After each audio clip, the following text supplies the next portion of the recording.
지금 안 나가면 이제 계속 끝까지 있어야 되는 거예요. 예, 안녕하십니까. 저는 부산 서면 리플란트 치과 대표원장 김성원입니다. 저는 구강외과 전문이며 통합치외과 전문의로 지금 환자들을 진료하고 있습니다.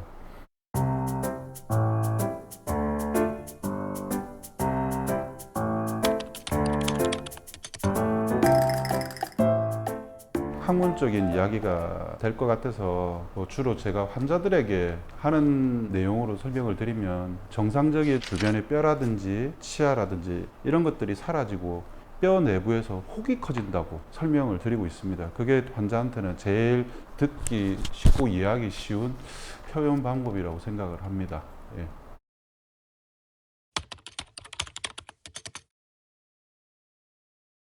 보통 치아 때문에 생기는 낭종이 있고 치아가 아닌 것 때문에 생기는 낭종이 있어요.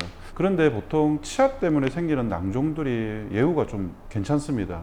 하지만 치아가 아닌, 치아가 없는 곳에서 우리 아래 턱뼈라든지 위에 턱뼈 이런 데서 뼈가 녹고 있다든지 조직이 변한다, 이거는 조금 위험할 수 있어요. 치아 때문에 생기는 건지 치아가 아닌 것 때문에 생기는 건지 대표적으로 진단을 하는데 상당히 중요하고, 환자분들도 만약 문제가 있다면 일단은 구강외과 의사가 먼저 한번 진단을 해보는 게 가장 중요하다고 생각합니다.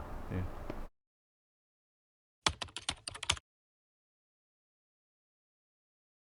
가장 대표적인 두 가지 종류의 낭종이 있습니다. 치아 신경이 감염이 돼서 치아 뿌리 끝에 생기는 낭종이 있고요.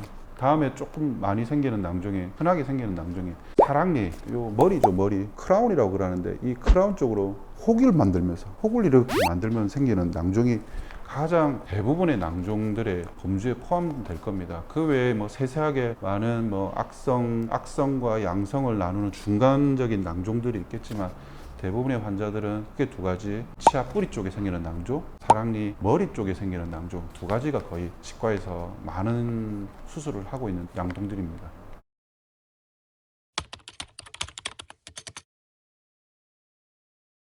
그렇진 않습니다. 치아 낭종이라고 해서 수술밖에 없는 게 아니고 치아 뿌리 쪽에 생기는 낭종이다, 그런 경우에 신경치료를 제대로 하고, 치아 뿌리 안에 있는 신경이 원인이기 때문에 원인이 깨끗하게 제거되고 감염이 없어진다면 낭종은 시간이 지날수록 점점점 줄어들게 됩니다.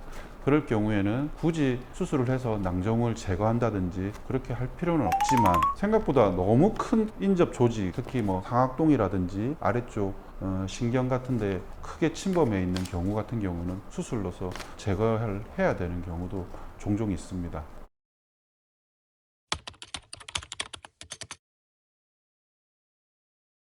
말씀을 드리자면 예방법은 없습니다. 치아 낭종, 치근당 낭종이라 하는데, 치아 뿌리 끝에 생기는 낭종 같은 경우에는 사고가 나서 치아에 외상을 받았는데 신경이 죽어버렸어요. 그럴 경우에 안에 있는 신경이 오염이 돼서 썩어서 뿌리 끝에 혹이 생기는 건데, 그럴 경우도 환자분이 뭐 적절한 시기에 치과를 오셨다면 뭐 특별히 문제 없이 신경 치료를 하고 나서 잘 나을 수 있지만, 또 그게 또 너무 늦어진 경우에는 주변 치아 뿌리까지 다 망가뜨리는 경우도 있고요.